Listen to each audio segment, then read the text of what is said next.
is Sue Serino, and I'm a Dutchess County legislator, and I want to thank Elaine Trompetto and Kate for hosting this with us. And I'd like to introduce our Congressman Chris Gibson.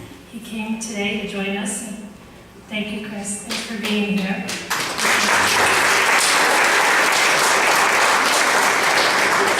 And I'd like to introduce Elaine Trompetto. She's the Executive Director of CAPE, the Council on Addiction Prevention and Education.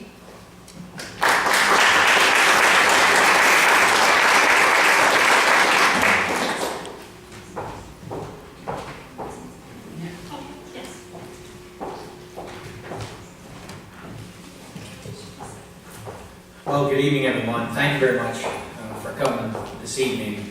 This is a topic that all of our communities are struggling with right now. And about 90 days ago, we pulled together across the 11 counties and 165 towns of the 19th congressional district.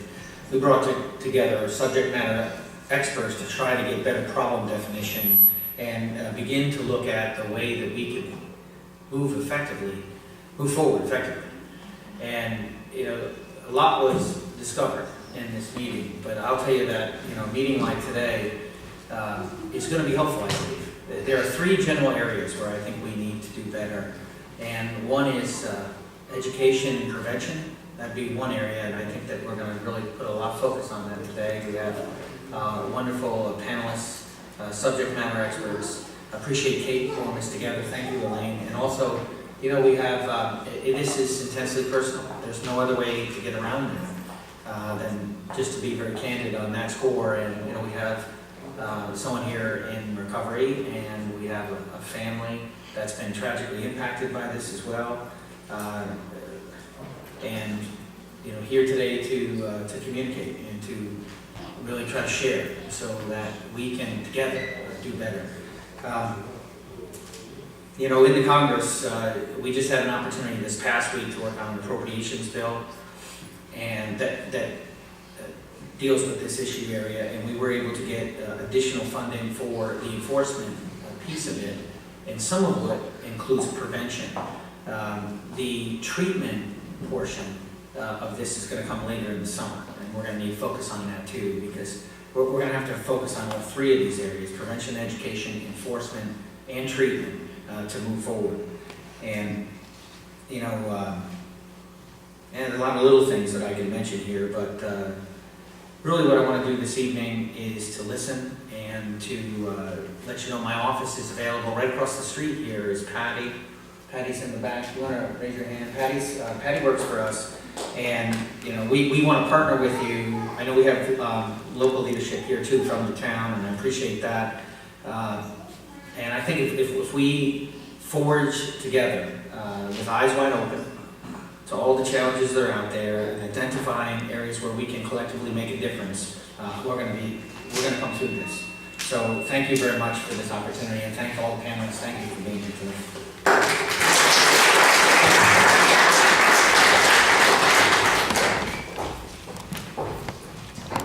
Thank you, Congressman. And I'd also like to introduce some people that came today, and I want to thank them, my fellow legislators. We have Angela Flesland, Mike Kelsey, and Kenny Roman. Thank you for coming.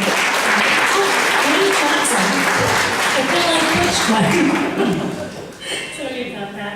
And I also wanted to just share just a brief story. I have a brother that committed suicide 3.5 years ago, and part of the reason, we will never know the reason, but he was being prescribed all kinds of medications from all doctors, and it was terrible. We don't know if that was a contributing factor, but we have eye stuff now, which is great. And so that touched my life, and I know my son's girlfriend works at the emergency room with Vassar Brothers.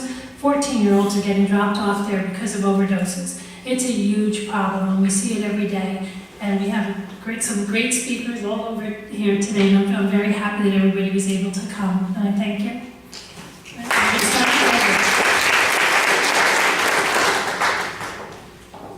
Thank you all for coming on a Sunday evening. We weren't quite sure who would fill the seats here, so we're glad to see that all the seats that we did put out got filled. So thanks to each of you for coming.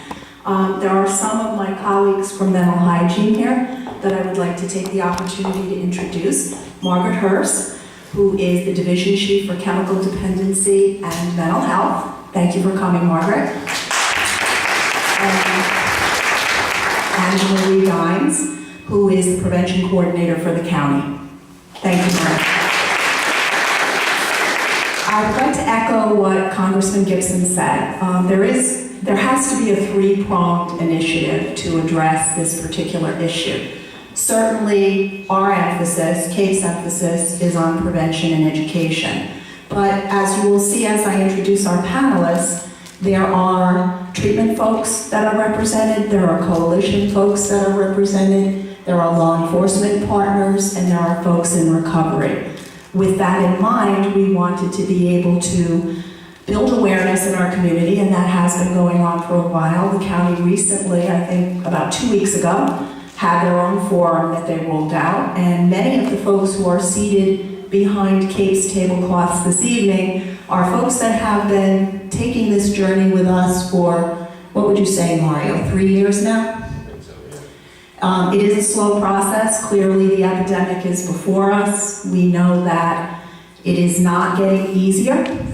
So we're here tonight, and we're going community to community to engage folks in this conversation. So thank you again for coming. What I'd like to do now is to turn the mic over to Anthony Eck. Anthony came to CAPE, I'm going to say 2.5 years ago. I will let him tell his story. He came via Bill Johnson. He called Bill Johnson one Friday afternoon and said, "I've lost too many folks to this disease. Tell me who I can talk to that I can volunteer with." In that same day, he called CAPE and he indicated to me that he wanted to meet. I pulled out my calendar expecting that I would schedule a time a week or two in advance. Anthony was ready to get on a train from New York City, and he was in my office at 3 o'clock that afternoon. That's the way Anthony works. So I'm going to turn the mic over to Anthony, and I think the backdrop that he will present will give you an indication of who he is and why he's here.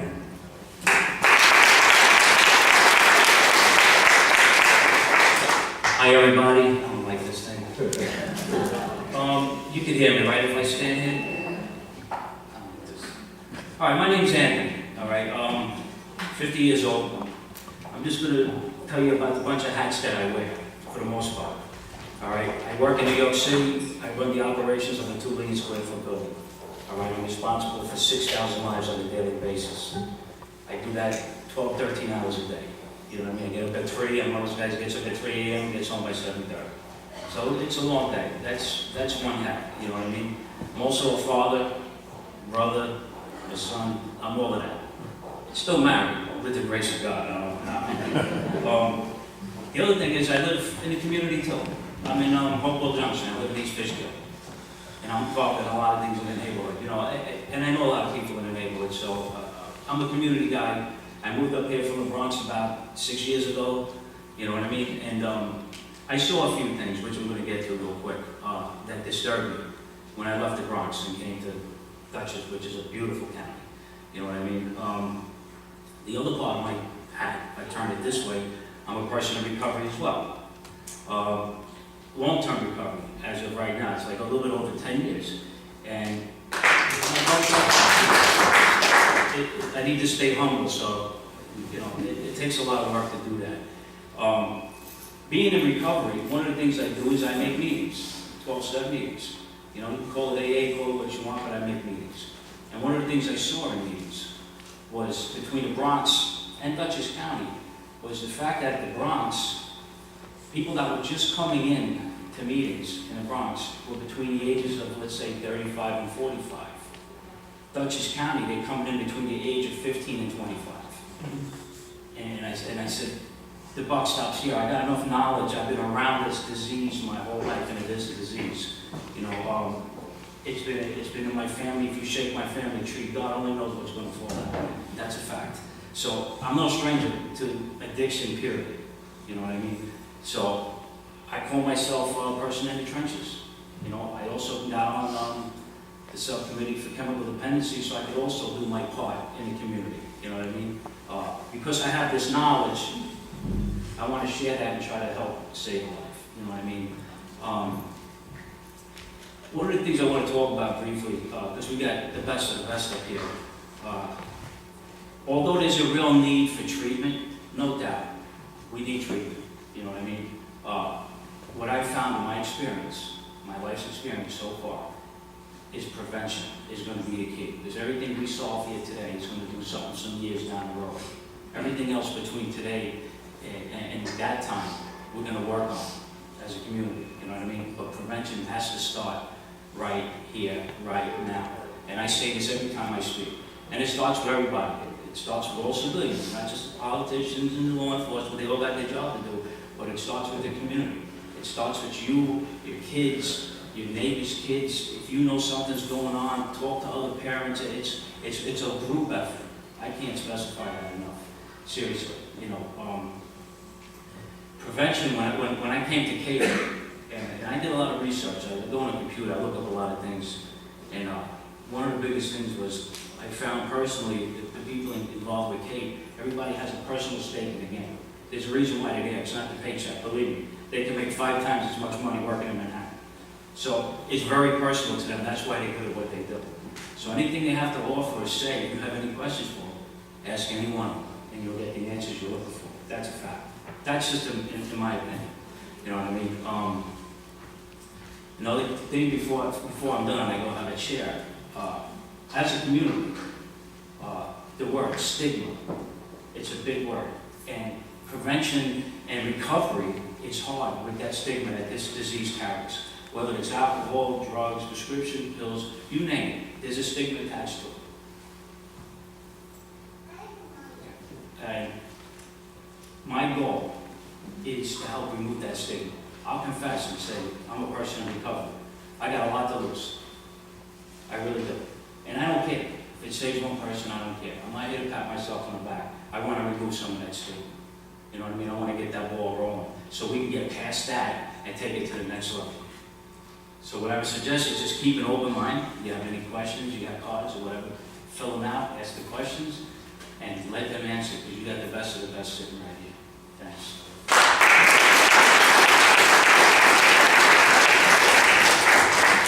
We're going to test the mic. I was told that I may have been blasting the folks out of your chair. Testing. Is that better than before? Is that okay? Okay. All right. I missed an introduction. David Reddick, the Second Ward Council, is here in the audience too.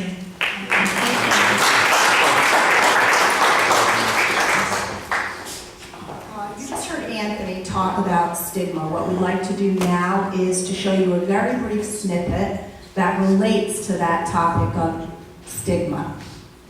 Ready to go, Shannon? Okay, tell me when to get the lights.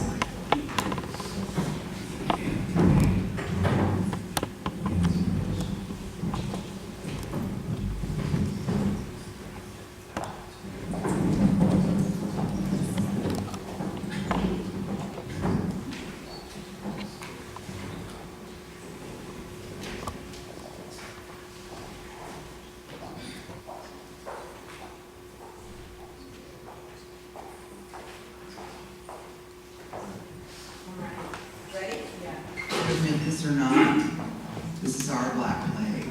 There's 25 million people that suffer from this illness. We have an epidemic.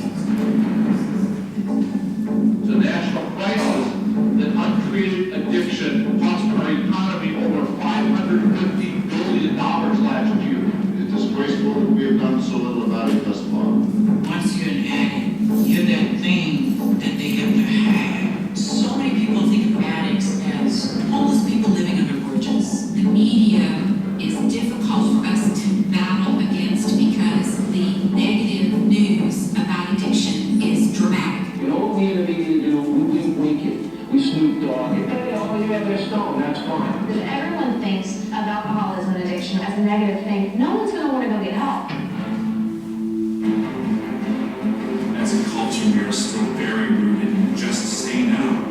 Drugs are menacing our society. We're really trying to incarcerate our way out of the addiction problem. Our jails are full of addicts and alcoholics. They're all pulled up in one spot. And you're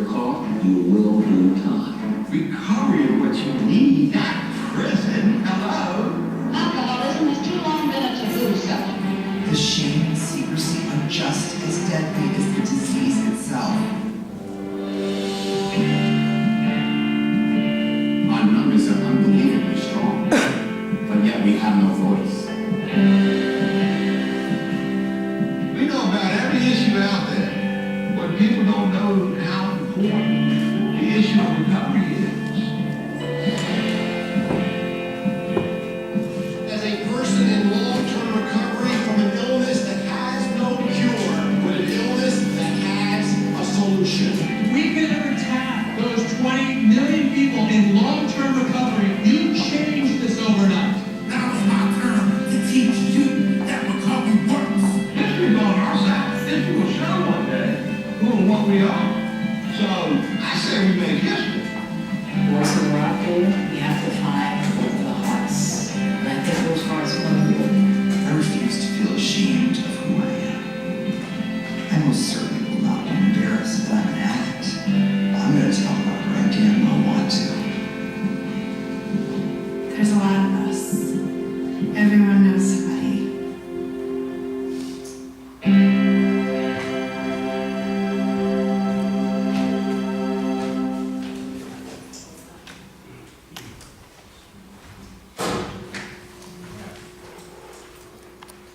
You saw how many people are affected by this disease. One of the exercises that our district attorney does in our private family affair, and I promise this isn't a touchy-feely exercise, so you don't have to get worried. I'm going to ask each of you to close your eyes for a moment. Again, I promise you're not going to get exposed in any way. And I'm going to ask each of you to respond with a raise of your hand to the question that I'm going to ask.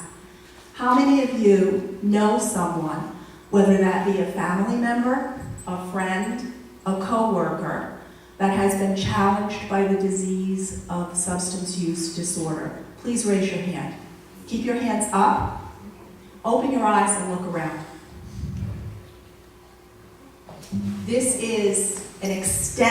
covers an extensive percentage of our population, and it comes on the heels of Anthony's conversation about stigma. There are multiple things we need to do to address this issue. We need to educate and prevent, we need to treat what's here, and we need to recognize that this is a disease you can recover from. And you will hear about that tonight. You already heard Anthony's statement. You will also hear from Tom. And you will hear from Sean. Sean is more comfortable sitting in the audience, but he is nonetheless a member of our panel. So now let me proceed to an introduction of our panelists. We have Dr. Malvarosa, an addictions MD. We have Tom Corliss, a treatment provider from Lexington Center for Recovery. We have Pat Rosa, First Vice President, and now we'll be moving to our Prevention Foundation, CAPES Board. You know Anthony. We have Tom, a Dutchess County resident and a person in recovery. We have Regina Hernandez, a student assistance counselor who is a contract employee through CAPE in the Hyde Park Central School District. We have Tom Mirabella and Martin Monaco, who are school resource officers in Hyde Park and also members of the local police department. Please give these folks a round of applause for that.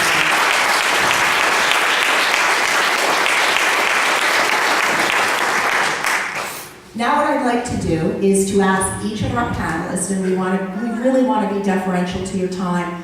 We know it's Sunday evening. We know this is an important topic, but we also want to extend to you as much information as we can, and towards the end of the panel discussion, to be able to open it up to discussion. We're hoping folks will feel comfortable enough to ask questions. We will be, I think as you came in and registered, you were handed some index cards with a pencil. So if there are some of you in the audience that would be more comfortable asking your question that way, we want to respect that. So, Pat Rosa, Anthony Eck, you know, Tom, Regina. Tom, I have two Toms tonight, and Martin. Dr. Malvarosa, would you take 5 minutes to talk about your specific role as an addictions doctor, what the disease looks like from the lens that you're looking at it from, and why you have committed to and are invested in the work that we're doing here?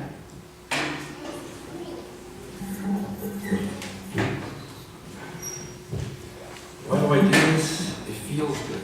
It feels good to help. And especially in the face of something so devastating and so misunderstood as this. I'm an addictionist. I didn't plan on being an addictionist. planned on being an internist and a family-type doctor. And I did that for a couple of years, and then I inadvertently fell into the addiction field kind of like by accident.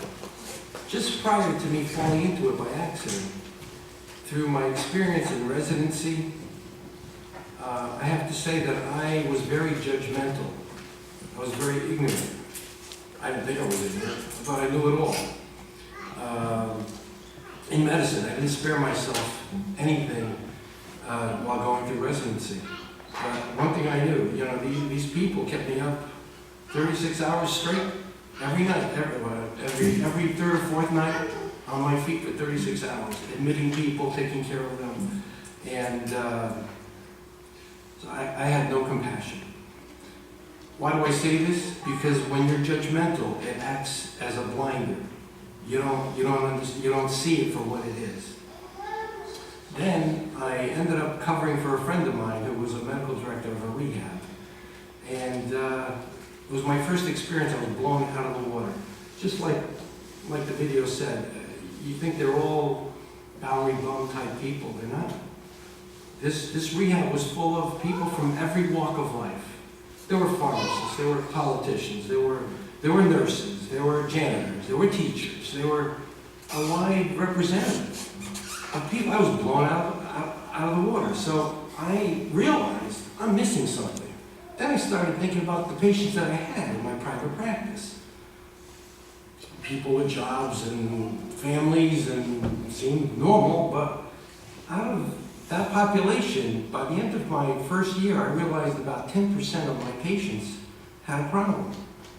They didn't realize they had a problem, but I realized that they had a problem, either with pain pills or with alcohol. And how did I find out? Through their medical problems. So I came to this awareness that we're missing something. And then, as fate would have it, there was an opening for being medical director of the rehab. I applied for it. I was accepted, and I was thrilled. And I got to see about 40 people, new people, every month. Not only did I get to see them, I got to live with them. Why am I telling you all this? Because they were, in addition to me studying the books and taking the exam and passing the exam and becoming board certified in addiction medicine, there was this other piece. I learned from my patients. And it wasn't just from one person. When you see a lot of people, a picture of the disease emerges. Just the same way a picture of diabetes would emerge. If you were to see 100, 200 diabetics, you realize you can't put them all in the same shoebox. It's a spectrum. It exists as a spectrum. Well, so did this disease. And I don't want to go over my time here, but okay. Basically, I feel like I'm a conduit. I'm a conduit. I've received a lot of information. It's really good information from my patients. I've given it back to my patients, and it's helped them. How do I know? Because they're in extended recovery, many of them. I won't go into detail on that, but treatment does work. And just wanted to raise this awareness. It's a biological, psychological, social, and spiritual disease, because we're dealing with the nervous system, and your nervous system is biological, psychological, social, and spiritual. Which means that treatment has to be on 4 levels, not just on 1 level. It's not just throwing a medicine at somebody. It involves diet. It involves, what are you reading? What are you watching? Who are you hanging around with? And the spiritual, whether you believe in God or not, spiritual, a normal nervous system wants to do good to itself and wants to have a good effect on people around that person. So that's the disease, and that's it in a nutshell. Sorry, I gotta run.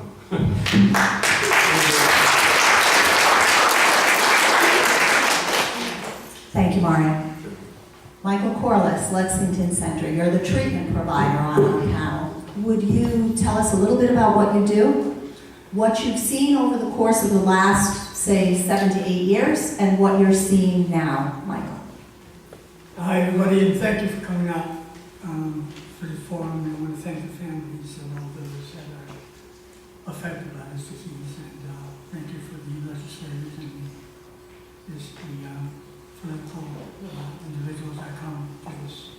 forum. Michael, can you put that a little closer? Sure. Okay. One of the things that I've been seeing over the last 7 to 8 years is much of the addiction that is coming lately, as Anthony correctly pointed out, is between very, very young, between the ages of 15 and 25.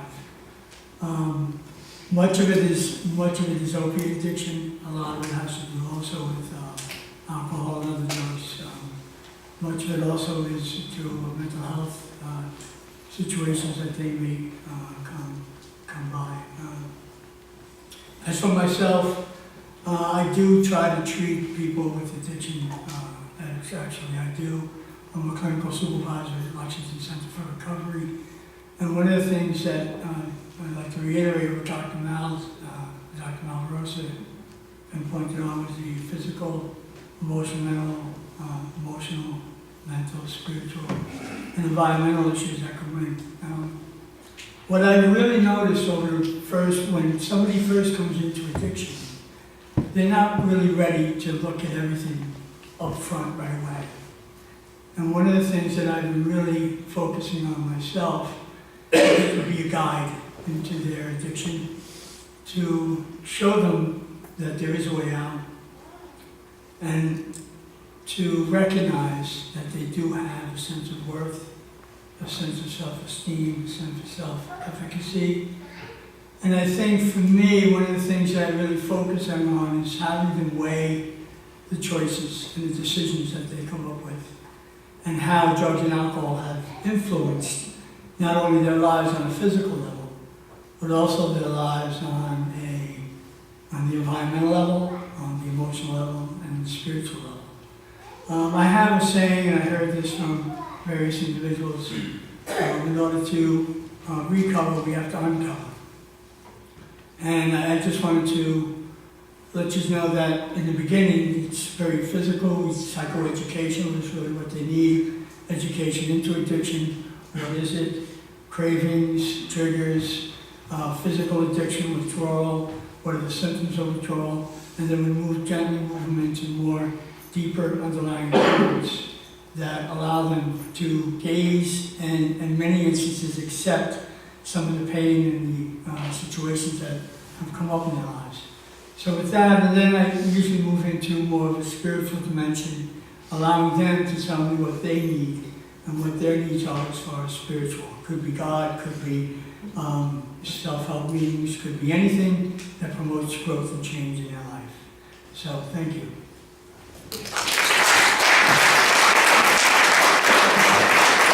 Thank you, Michael. Pat, you're up. As Anthony said, I wear many hats. I've been working in a nursing home as an activities director for 23 years. I'm on the board of CAPE. I'm a member of the Southern Dutchess Coalition on Substance Abuse. I started a cupcake business called Forget Me Not Cupcakes in memory of my son Christopher. And my most important hat is that of a mom. I lost my son Christopher at the age of 22, almost 7 years ago on July 4th. It was the worst nightmare any parent can ever go through. And as Anthony said, there is such a stigma attached to substance abuse. I'm here as a mom on a mission, and I just want to make a difference in the lives of one person at a time in my son's memory. And I think Shannon's going to cue up a video that Kate helped me to make about 2 years ago about my son's life.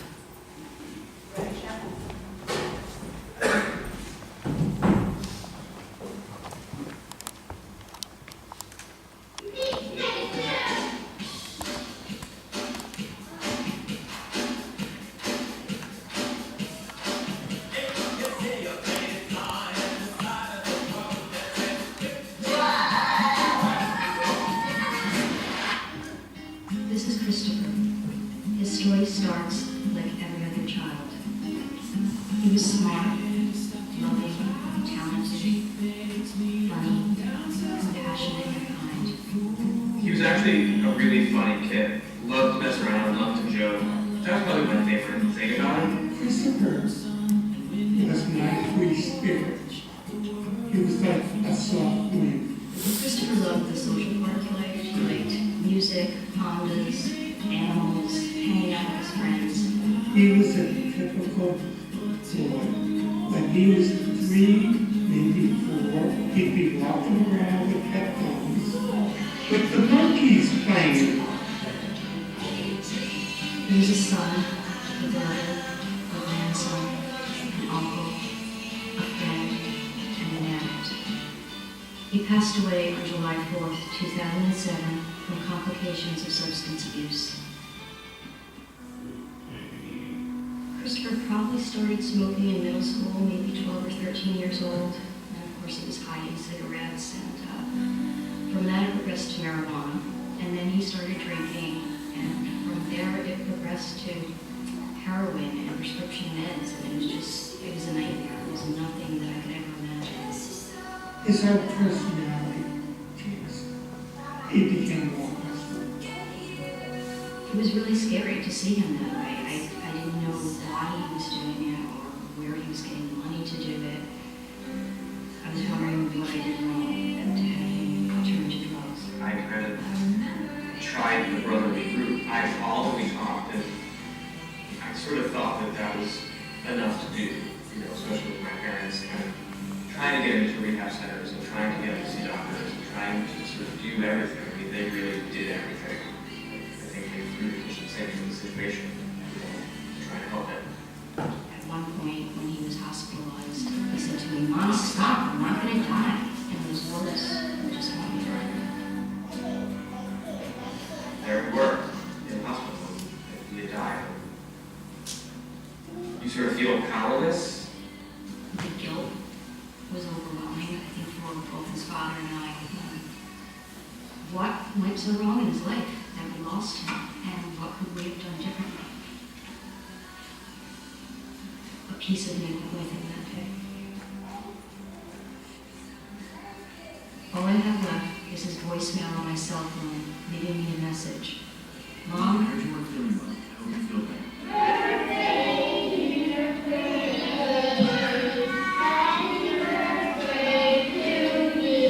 I just kind of wanted to be around. I wanted to share his life with him as much as I wanted him to be able to share it with me. I hope that by sharing Christopher's story today, I can just change the course of one child's or one person's life at a time in his memory."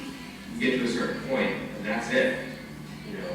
It's really hard to turn back, if not totally impossible. The more people can know about it, maybe somebody can get help by it. Look at what you're doing to the ones that love you. They're not doing it to you. You're doing it to yourself. It's all making the right decision. I'm a mom on a mission, and I'm trying to make a difference in this world. And by speaking to children and parents, I hope that I'm going to fulfill that mission.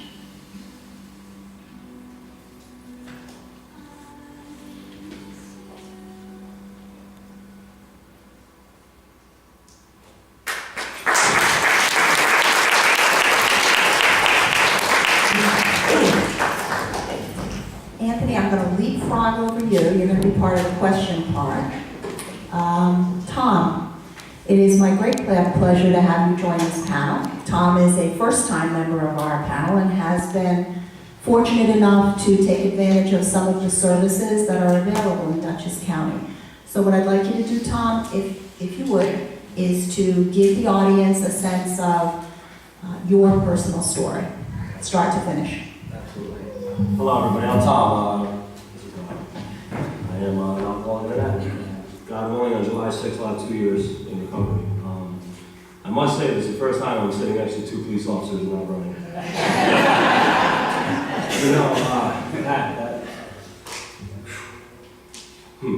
That's why I'm here. I'm like, that was, I buried a lot of people, the past 8 months, and, this is very serious.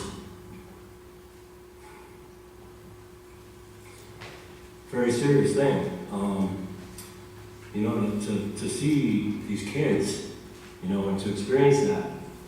So my goal, my goal is to educate as best as possible, like Anthony said, to try to take away that stigma. You know, I was laughing with Anthony when I came in. I said, you know, if we're all in the diner right now, and I stood up and said, I'm a heroin addict in recovery, you're all behind your wallets. You know, so my goal is to hopefully let you know where I'm from. You know, I came from a good background. I grew up in Yonkers. My brother, my mother, you know, my parents never drank or nothing. Now my grandfather, on the other hand, with 14 kids, was Irish Catholic, and he was a big mean drunk. You know, so I believe this is a family disease. You know, so for me, I can't explain why I did, thank you. I can't explain why I did what I did, but I gotta tell you that it took me to places that I do ever not want to go back to again. You know, I'm a father today, a beautiful girl, and I could be there for her full time. You know, my son, my brother is now finally gotten himself some help. And what happened for me was the pain got so bad, you know, that I had to throw my hands up and say I need help. You know, I'll be 40 years old on Father's Day, and so it was time to make a change. And like I said, I went to rehab on July 6th, July 6th, 2012, and I was beaten down, you know. And in that process, I fought, and I gotta tell you, it was the best thing that ever happened to me. Along the way, I've met a lot of wonderful people. You know, I recognized this gentleman when I came in, and it's an anonymous program. I do a 12-step program. And for me, that's what keeps me sober, and I do a lot of outreach work. You know, thank you so much, Elaine, for inviting me, and Shannon. This is wonderful. You know, really, it's really scary to think, you know, as a kid, my oldest half-brother was a junkie on the streets, and I always said I'll never be like that guy. Never. God, man, those are the bumps, you know. And I judged that. And I smoked pot when I was 12, and I had my first cigarette, my first 99-cent King Cobra 40 all in one day. You know, and that's how it started. And I just, you know, the effect of having that stuff in me. So anyway, along the way, things just got progressively worse, you know, and then I experienced opiates. And it's the same story, I think, with most people who have maybe been through it or know somebody that's gone through it. You know, the prescription drugs, the doctor says how, and they just go, here you go. And from there it takes off. And it's a physical and mental and spiritual disease, I believe that firmly. You know, because that physical part was the worst. I wanted to die. I had to be arrested several times for myself to, you know, sit in there and realize that this is what my life came to, or this is what, and I had to make a change. So I spent 6-7 months in a place where I was taught how to relive, you know, how to live again, you know, what to do, the basics in life and what to do. And it was a blessing. Lexington, I did my outpatient there. You know, I spent, 7.5 months in a halfway house with 23 other men. Now, let me explain something. There's 23 other men in a house. There's a lot of personalities, and you learn patience, and you learn how to breathe. But I really do want to say that, you know, for anybody in here who knows somebody, who has lost somebody in this, I mean, it's preventative. And it's what we can do as a community to really step up. I mean, really step up. You know, it's sad. I live in the city of Poughkeepsie on Montgomery Street, and I watch all day long. And I say to myself, that was me walking down the street, just a zombie. I was existing. I was an empty person. And I wasn't ready for that. I am the best version of myself today because of what I'm doing. And I gotta tell you, I've never been happier in my life.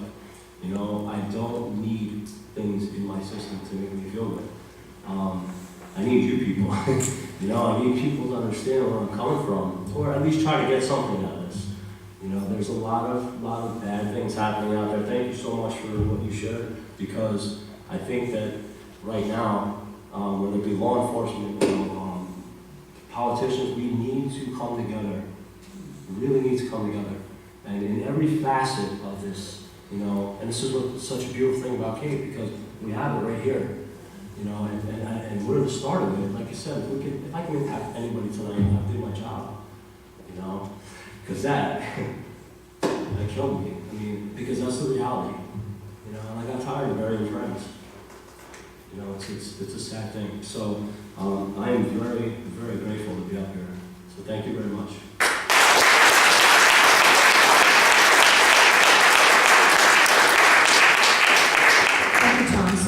now consider us able to put you on the long list of future panelists. Those folks who are on the panel know that arm twisting is on my resume, so thank you so much. We're very, very lucky to have 3 folks from Hyde Park who are actually entrenched in the Hyde Park School District, both from a prevention standpoint and from an enforcement standpoint. And we're going to hear from them now. Regina, what I'd like you to do is kick it off, if you would, and talk a little bit about your role in the school district, and then from there pass it off to Tom and Marty. And if you guys would talk about the role of a resource officer, particularly from a prevention point of view. Thank you. Hi. So I do the prevention, education, and prevention counseling for Hackman Middle School and FDR High School. So I have an office in both the schools. And both the schools I pretty much am in the same role of doing prevention education, though it's a little different for depending on their ages. So in the middle school, my prevention education activities range from anything to highlighting the Great American Smokeout, Red Ribbon Week, and I do a lot of activities with the kids in terms of prevention. So giving them information, highlighting support services, and kind of doing it in that capacity. In the high school, I advise the SAD Club. So SAD is Students Against Destructive Decisions. And with that group, we do a lot of prevention activities geared towards the older students in the high school. So anything from raising awareness with the kids doing activities and interacting with the students to doing conferences with the kids.